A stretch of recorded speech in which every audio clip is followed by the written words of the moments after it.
Temperature और time के बीच का ये ग्राफ है। 20 डिग्री सेंटीग्रेड टेम्परेचर पर आप वाटर को रखे हुए हैं और वाटर को आप धीरे धीरे हीट सप्लाई कर रहे हैं। जब आप वाटर को हीट सप्लाई कर रहे हैं तो आपको एक हीटिंग कर्व मिलेगा। हीटिंग कर्व जो होगा ये लिक्विड की ए स्टेट है, इस पॉइंट पर यहाँ से थोड़ा सा लीनियरली राइज करके 100 डिग्री सेंटीग्रेड तक टेम्परेचर जाएगा और उसके बाद ये कांस्टेंट हो जाएगा, यानी ये बॉइलिंग शुरू हो गई। अब इस पे बड़ा इंटरेस्टिंग एक कर्व बनेगा, आप घबराइए नहीं, उसको भी बढ़ाया जाएगा, चिंता मत करिएगा। तो ये है बॉइलिंग,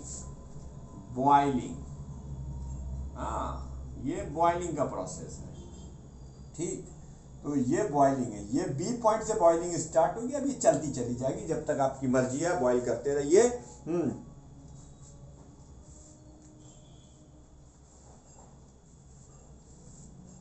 तो फ्रॉम द ग्राफ आप क्या ऑब्जर्व करते हैं, अब इसका ऑब्जर्वेशन लिख लिया जाए। ये ग्राफ हो गया आपका। From the graph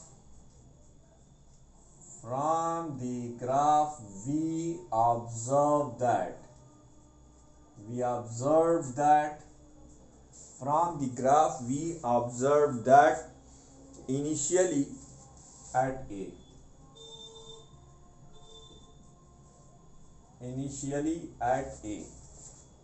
water is at 20 degree centigrade. Water is at 20 degree centigrade. And then the absorption of heat energy, and then the absorption of heat energy. Water क्या था बेटा, initially at A water is at 20 degree centigrade, and then the absorption of heat energy, the temperature of the water rises continuously. The temperature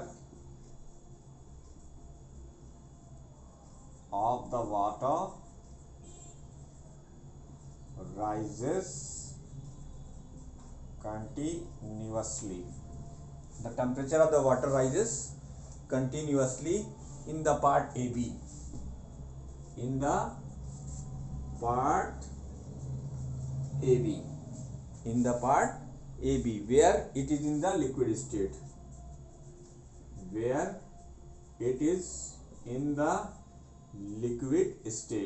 अब ये यहाँ पर क्या है, liquid state में है, लिक्विड स्टेट या लिक्विड फेज कह लीजिए, चलिए जो भी कह लीजिए, liquid phase. At B boiling start and temperature does not further. At B boiling start, तो ये बेटा स्टार्टिंग पॉइंट है। अब ये एक्सपेरिमेंटल वेरिफिकेशन से आएगा। एग्जैक्टली ये कहना मुश्किल है कि 30 सेकंड के बाद ही बॉयल करने लगेगा, ऐसा ना हो, क्योंकि वाटर का प्योर फॉर्म बड़ा मुश्किल है मिलना, कुछ ना कुछ इम्प्योरिटीज मिली हुई होती हैं उसके अंदर। बहरहाल अब ये एक्सपेरिमेंट था, माना गया। At B boiling start, although heat energy is being continuously supplied but temperature is not changed. At B boiling start, तो बॉइलिंग कहाँ स्टार्ट होती है, जब टेम्परेचर 100 डिग्री सेंटीग्रेड पहुंच जाता है। Boiling START start. At B boiling start and portion BC is straight line because temperature is no further increase. BC is straight line because temperature is not further increases. Further temperature increase नहीं करता, further increases, तो temperature further increase नहीं करता। ये है boiling का पूरा process, ठीक। ये बॉइलिंग हो गई। अब सब लिक्विड एक्सपैंड करते हैं हीट करने पर, इसलिए the boiling point of the all liquid expands on heating. एक नोट पॉइंट में लिख लीजिए, हेडिंग डालने की जरूरत नहीं है, वीडियो को पॉज कर इसको नोट कीजिए। तो बॉइलिंग भी आपके समझ में आ गई। बॉइलिंग क्या है, बॉइलिंग लिक्विड स्टेट का वेपर स्टेट या गैसियस स्टेट में चेंज करने का नाम है। और ये जो चेंज होती है, इस चेंज में आपका जो टेम्परेचर होता है वो कांस्टेंट रहता है। जिस कांस्टेंट टेम्परेचर पर बॉइलिंग होती है उस कांस्टेंट टेम्परेचर को हम बॉइलिंग पॉइंट कहते हैं। क्या कहते हैं, बॉइलिंग पॉइंट कहते हैं। अब यहाँ दो नोट पॉइंट आप लिख लीजिए। एक तो what is the effect of pressure on boiling and what is the change in the boiling. तो चूंकि all liquid expands, all liquid expands on boiling, सारे लिक्विड क्या करते हैं, एक्सपैंड्स ऑन बॉइलिंग। तो सारे लिक्विड क्या होते हैं, बॉइलिंग में एक्सपैंड करते हैं। अब जैसे for example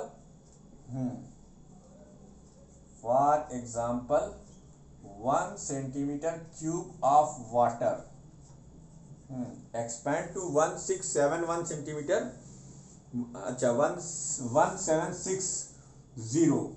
centimetre cube of water, 1 centimetre cube of water at 100 degree centigrade, at 100 degree centigrade becomes 1670 centimeter cube of steam, centimeter cube of steam at 100 degree centigrade, at 100 degree centigrade. तो इस एक example से आपको ये समझ में आ गया कि सारे लिक्विड बॉइलिंग करने पर एक्सपैंड करते हैं।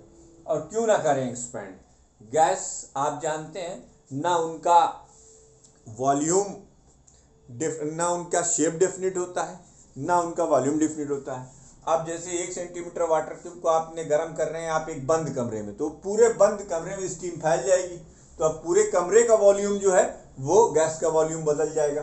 तो इसीलिए आप किसी भी लिक्विड के केस में जब उसे वेपर बनाएंगे तो बेटा गैस का कोई ठिकाना नहीं होता। तो हम कह सकते हैं कि कोई भी लिक्विड जब गर्म किया जाएगा, जब हीटेड किया जाएगा, जब बॉयल किया जाएगा, तो फिर वहां से आपको क्या मिलेगा, आपको एक्सपेंशन ही मिलेगा और वॉल्यूम बढ़ जाएगा। वॉल्यूम बढ़ेगा भैया, मास न बढ़ा देना, क्योंकि इसकी डेंसिटी कम हो जाएगी, मास कांस्टेंट रहेगा, वॉल्यूम और डेंसिटी में उल्टा रिलेशन रहेगा। डेंसिटी घट जाएगी और वॉल्यूम बढ़ जाएगा। यहाँ डेंसिटी बढ़ गई है, वॉल्यूम घटा हुआ है। लेटर ऑन हम ये भी किसी टॉपिक पे आपको सिखा भी देंगे कि वॉल्यूम और डेंसिटी और मास ये तीनों के वो क्या क्या होते हैं। उसके बाद the boiling point of the liquid increases. एक और नोट पॉइंट्स लिख लीजिए, the boiling point of the liquid increases, the boiling point of the liquid increases with the increase in pressure, with the increase in pressure, with the increase in pressure, and decrease with the decrease in pressure, and decrease with decrease in pressure. The boiling point of the liquid increases with increase in pressure and decreases with decrease in pressure. ठीक, देखिए जो मैंने आपसे शुरू में कहा था वही चीज यहाँ पर निकल कर आपकी बुक्स में मेंशन है। ठीक है, कि जैसे जैसे आप प्रेशर हाइट बढ़ाएंगे वैसे वैसे प्रेशर बढ़ेगा। लिक्विड कॉलम ऑफ प्रेशर या एटमॉस्फेरिक कॉलम ऑफ प्रेशर ये बढ़ेगा, और इसके बढ़ने के साथ साथ क्या होगा, इसके बढ़ने के साथ फिर आपका इसके बढ़ने के साथ साथ आपका प्रेशर जो है वो घटेगा। तो प्रेशर घटेगा तो बॉइलिंग पॉइंट जो है वो लिक्विड का इंक्रीज कर जाएगा। इसीलिए प्रेशर कुकर में चाय उबालनी पड़ती है। आप इसे पढ़ लीजिएगा, नहीं समझ में आएगा तो मुझे बताइएगा, मैं आपको और अच्छे से एक्सप्लेन कर दूंगा। The boiling point of a liquid increase, the boiling point, अच्छा खाली पानी तो उबाल लेंगे वो चाय बनाने के लिए, अब उसमें चाय की पत्ती भी है, शक्कर भी है, अदरक भी है, कुछ लोग उसमें तेजपत्ता भी डाल देते हैं, इलायची भी डाल देते हैं। तो अब जब इतनी इम्प्योरिटी मिला दोगे तो तुम क्या उम्मीद करोगे कि बॉइलिंग पॉइंट सेम रहेगा? नहीं। The boiling point of a liquid, the boiling point of a liquid increases, the boiling point of the liquid increases. The boiling point of a liquid increases with increase in impurities. The boiling point of a liquid increases with increase in impurities to it. किसी भी pure substance के liquid में अगर आपने impurities को मिलाया तो उसका बॉइलिंग पॉइंट बढ़ जाएगा। हैं, अब ये कैसे बढ़ेगा, ये आपके बियॉन्ड द स्कोप की बात है, इसलिए ये बियॉन्ड द स्कोप की बात है, इसीलिए हम वो नहीं करेंगे। लेकिन यहाँ पर हम आपको एक बात बताना चाहेंगे कि अगर आप कुकिंग अब दाल पका रहे हैं, खाली दाल पकाइए तो आपको ज़्यादा देर तक प्रेशर कुकर में पकाना पड़ेगा इन कंपेरिजन टू जब आप उसमें नमक मिलाकर पकाएं, क्योंकि नमक जैसे आप दाल में मिलाएंगे तो आपने एक प्योर सब्सटेंस में एक दूसरा सब्सटेंस का। देखिए इम्प्योरिटी का हमेशा मतलब खराब नहीं होता है, this is not in the bad sense, do not take always in negative senses. तो पॉजिटिव सेंस में अगर हम लें तो पल्स के साथ आपने जब सॉल्ट को ऐड किया तो क्या हुआ, boiling point of the liquid increases with increase in impurities. ठीक है, बॉइलिंग पॉइंट क्या करेगा, इंक्रीज कर जाएगा। ठीक, अब जब हम इंक्रीज करेंगे तो उससे प्रेशर बढ़ जाएगा। अब जब प्रेशर बढ़ेगा, the boiling point increases with increase in pressure. अब प्रेशर जब बढ़ेगा तो जाहिर सी बात है दाल जल्दी से उबल जाएगी। ठीक है, अब latent heat and specific latent heat, the final topic आ गया आपका। इसके बाद हम लोग इसके देखिए ये चैप्टर ऐसे नहीं खत्म माना जाएगा, इस चैप्टर के हमें 1 बाय 1 न्यूमेरिकल्स आपको स्टेप बाय स्टेप एक्सप्लेन करने पड़ेंगे, तब आपको ये चैप्टर पूरी तरीके से तैयार मिलेगा, क्योंकि इसके न्यूमेरिकल्स हम आपके भरोसे नहीं छोड़ने वाले। तो आइए पहले हम लोग एक और कॉन्सेप्ट करते हैं, लेटेंट हीट। बेटा लेटेंट लैटिन से लिया गया एक वर्ड है, लेटेंट का मतलब होता है छुपा हुआ। अब आपने अपने दो प्रोसेस को देखा, एक मेल्टिंग का प्रोसेस देखा, एक बॉइलिंग का प्रोसेस देखा। उन दोनों प्रोसेस में आप देख रहे हैं कि टेम्परेचर बिना बदले लिक्विड की स्टेट चेंज हो रही है। तो लेटेंट हीट का कॉन्सेप्ट ही यही है। लेटेंट हीट जो होती है वो latent heat and specific latent heat, ये latent heat and specific latent heat. Heat energy is absorbed by a solid. अब इसकी पहली definition, heat energy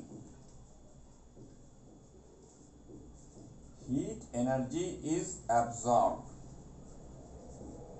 Heat energy is absorbed by a solid.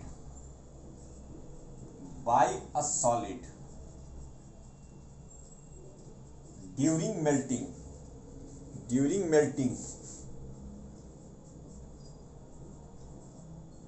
And an equal amount of heat.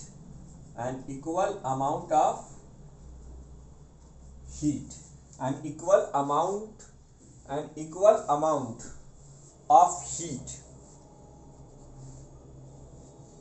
is liberated. An equal amount of heat is liberated. An equal amount of heat is liberated by the liquid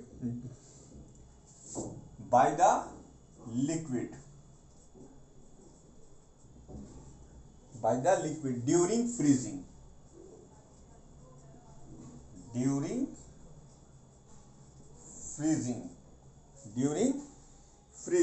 Without showing any change in temperature.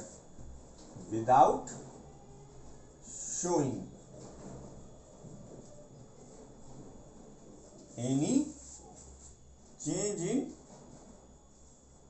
temperature is known as latent heat. थोड़ा सा देसी भाषा में समझ लो। देखो भाई, अपन दो process पढ़कर आए, मेल्टिंग और फ्रीजिंग। मेल्टिंग का मतलब सॉलिड का लिक्विड में बदलना और फ्रीजिंग का मतलब लिक्विड का सॉलिड में बदलना। तो हमने जो कर्व पढ़े उस कर्व में आपने देखा कि हम बुनसन बर्नर पे आइस को रख के गर्म कर रहे हैं वो मेल्ट करना कब स्टार्ट करती है, मेल्टिंग कब शुरू होती है, जब एक प्रॉपर अमाउंट ऑफ हीट उसको दे दिया चुकती है। और यह हीट जब दी जा रही होती है तो अगर लेटेंट हीट है तो उसकी खास पहचान होगी कि टेम्परेचर चेंज नहीं होगा, क्योंकि यूजुअली हम टेम्परेचर के चेंज से ही हीट की टेकिंग या गिविंग का मेजरमेंट करते हैं। तो बिना हीट टेम्परेचर के मेजरमेंट के अगर हीट टेक या गिव की जा रही है तो फिर वो कैसी हीट होगी, लेटेंट हीट। क्या होगी बेटा, लेटेंट हीट। इसी तरीके से अगर कहा जाए हीट एनर्जी इज एब्जॉर्ब्ड, देखिए बहुत आसान सी डिफिनीशन है। Heat energy is absorbed by a liquid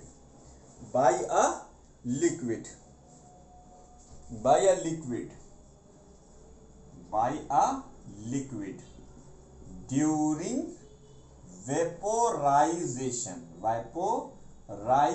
vaporisation. Spelling mistake के लिए sorry. Heat energy is absorbed by a liquid during vaporisation and equal amount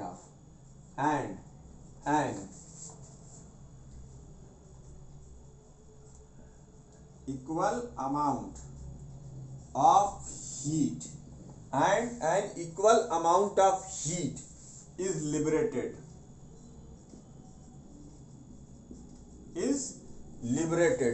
by the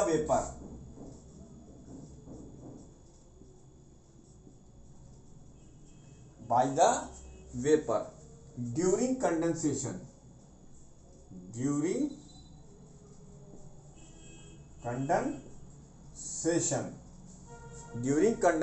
without showing any change in temperature,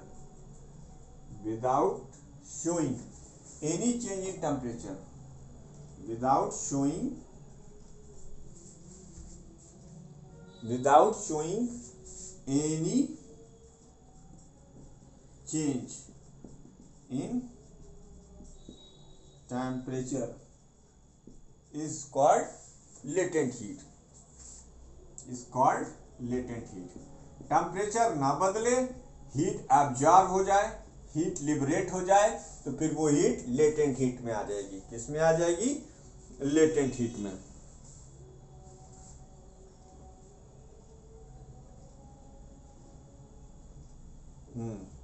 तो अब latent heat का एक formula है कि late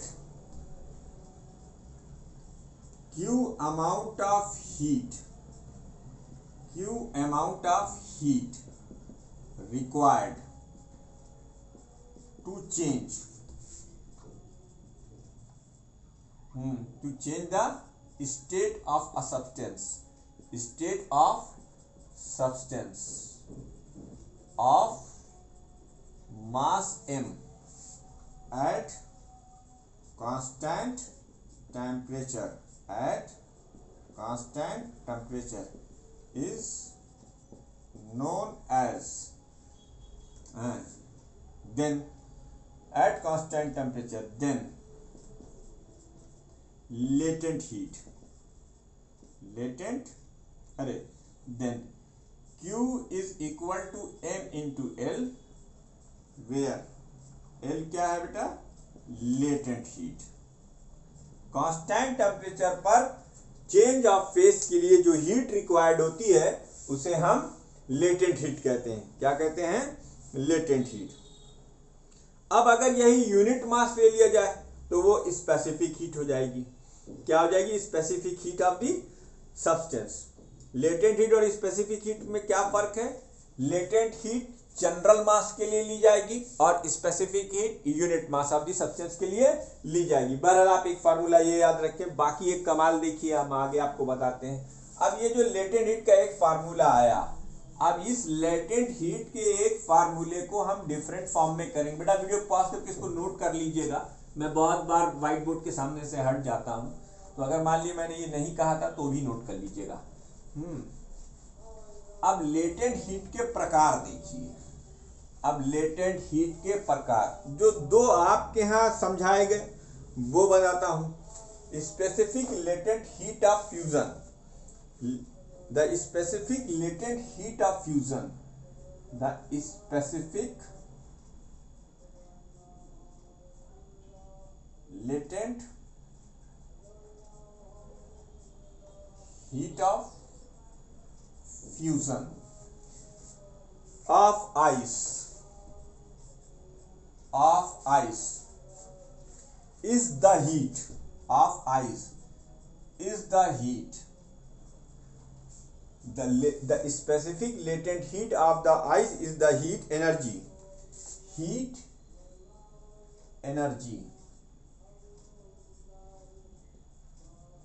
required to melt, heat energy required to melt unit mass of ice,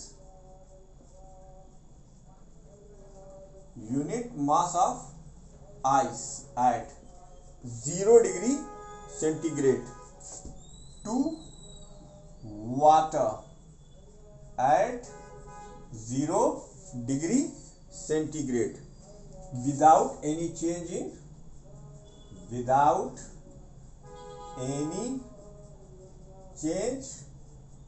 temperature।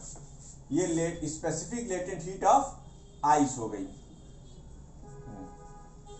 The specific latent heat of fusion of ice is the heat energy required to melt unit mass of ice at 0 degree centigrade to water at 0 degree centigrade without any change in temperature। The specific latent heat, अब दूसरी भी latent heat define कर दें।